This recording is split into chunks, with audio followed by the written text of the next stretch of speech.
do Drácula. Então, de maçonaria é isso, entendeu? E esse então, do como bode é que aqui, ó? funcionou? Ó, tem uma pergunta aqui no chat, interessante, referente ao assunto que a gente tá debatendo aqui. Qual a diferença da Kabbalah com C e a Kabbalah com K? Então, a Kabbalah com C é a judaica, é a hebraica. Ah, é Então, judaica. ela é uma religião.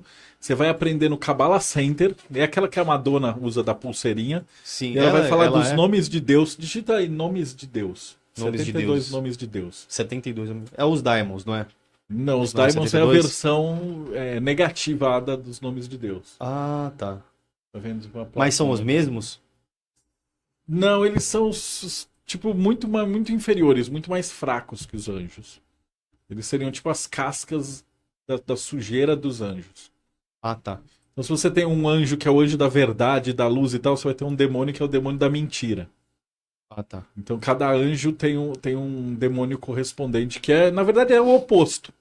É o oposto. Você tem Cada uma anjo qualidade... tem um demônio correspondente? Porque o Então livre-arbítrio... você não pode só O seguir livre-arbítrio um. funciona assim. Imagina que eu tenho uma super habilidade de palavras. Ah. Eu consigo montar textos maravilhosos. Eu tenho um dom da palavra.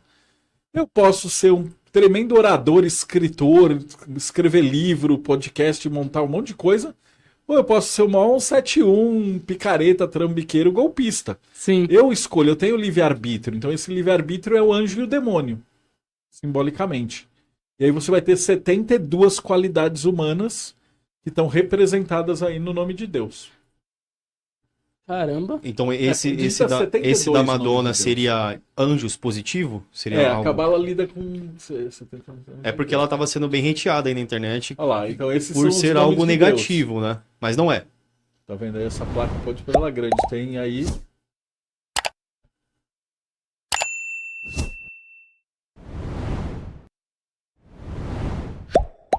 Esse daí? Isso aí, esses são os 72 nomes. Então cada um desses nomes representa 65. um anjo. Que vai 65. até 72. Ele é da, Tá. da esquerda para direita. Da Ah. direita para esquerda. Aqui... tá. Agora que eu vi. É que ela é uma linguagem que ela é escrita na Terra, então você escreve da direita para a esquerda. Sim. Então esses seriam os anjos que a gente está trabalhando dentro da Cabala. Então Cabala com C, mas não é todo mundo que usa essa grafia, tá? Vocês vão ler, depende muito do site, né? A gente costuma ver 3 tipos de Cabala, escrita com C, que é a judaica, escrita com Q, que é a cristã, Kabbalah, que se escreve, ou escrita com K, que é a maçônica, ou a hermética, que veio da Grécia. E qual... Mas, na verdade, todas são a mesma coisa e tem autor que confunde. Não é um padrão. A gente usa isso... Eu comecei isso há uns 20 anos atrás. Aqui no Brasil a galera segue, mas é mais para não ter confusão. Você tem uma preferida? Eu uso esses 3 grafias, Uhum. para não ter confusão. Porque quando você fala Cabala, o cara pode estar falando de qualquer uma das 3. Então, para ficar bem claro... a gente usa o termo Cabala com C para referir à religião judaica. Entendi. Com K, a gente está falando do que é estudado na maçonaria. E com Q, a gente está estudando do que é na Rosa Cruz e na alquimia. Assim não tem confusão. E a Cabala com K, né? É. É essa que mexe com os Diamonds? Essa também mexe com os Diamonds. Mexe com os anjos Isso, também. mexe Na com os bruxaria. anjos também. Se cultua essas divindades, deuses, Não. não? Não. Bruxaria não necessariamente tem relação com deusas. Ah, sim. Né? A bruxaria ela tem. Alquimia, né? Então também não. Não? Não. Também não. A bruxaria, como eu comentei ali no começo, ela é um culto agrário. Ela é uma prática onde você observa os ciclos naturais, onde você acompanha ciclo solar, ciclo lunar, as estações do ano, e você faz essa conexão direta Natureza, com a né? natureza. Natureza. No seu aspecto solar e lunar, no seu aspecto positivo e negativo, masculino e feminino, né? Vida e morte. Então, A bruxaria tá perto do xamanismo, então. Sim. sim, se você é porque você pega xamanismo como estrutura, quando ela começa a ser observado antes mesmo de ser chamado de xamanismo ali na estrutura Sim. da Sibéria, quando olham os siberianos ali, Tungs, né, a estrutura deles de trabalhar com incorporação, com cura, com música, com com a viagem astral, com o contato com os deuses, né? Com esse deslocamento do espírito, da mente para o mundo dos deuses. E aí isso é chamado de xamanismo, e depois a gente importa aqui para a América, através dos historiadores ou dos antropólogos. Se você pega as práticas europeias, né, de diversos povos ali, tem muita relação com isso, né? Os enteógenos já eram usados, as viagens astrais, as viagens já aconteciam, né? O sabá das bruxas não é o que a igreja fala, aquele negócio de dançar pelada no meio da floresta com um demônio, não era, isso não existia, pelo menos não dessa forma. Sim. Mas os enteógenos já existiam, as medicações já existiam, né? O tratamento através da música, de tudo isso já acontecia. Acho que eles começaram também, né, primeiro com remédio para doenças normais, né, como uma gripezinha e tal. É porque se você falar de remédios, você vai entrar em muitos aspectos. Para uma gripezinha, não sei. Mas o que era considerado doença naquela época também? Sim. Né? Que era pior, né? Não tinha medicamento pra nada. Você tá perturbado. Né? Vamos falar das doenças da atualidade. Né? Como que você vai explicar uma ansiedade, uma depressão, uma psicose naquela época?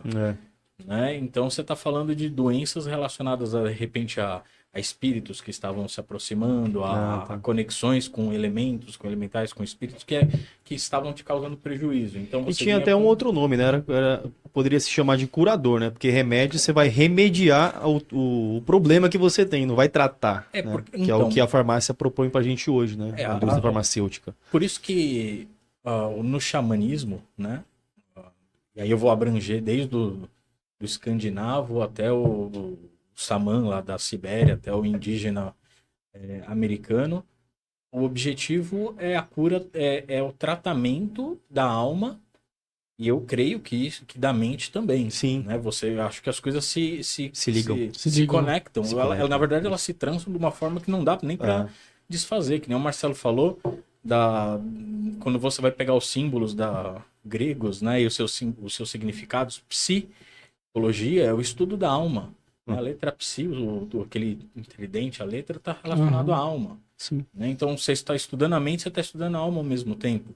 Então, o xamã, ele trata a alma, ele trata as doenças da alma, os malefícios que o espírito está sofrendo.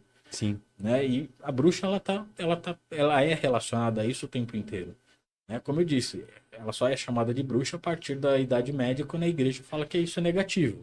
Ela começa a ganhar aspectos positivos em torno de 1950, quando a bruxaria deixa de ser criminalizada na Inglaterra, e o Gerald Gardner traz traz a bruxaria de volta como Wicca.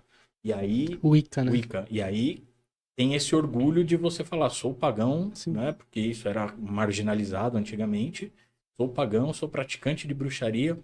E aí tem essa renovação com orgulho da palavra. Pra você que quer saber um pouco mais sobre bruxaria, o nosso podcast anterior foi com bruxo, né, Will? Foi, Wicca. E eu indico você voltar um vídeo antes pra saber um pouco mais sobre o que o nosso amigo aqui tá falando. Mas a palavra Wicca, ela tem também um significado, né? O Wicca, na verdade, é uma palavra masculina. Né? A primeira grafia de Wicca, ela vem de wise, de sabedoria. E a primeira grafia é W-I-C-A, Wicca, que se relacionava aos praticantes do sexo masculino.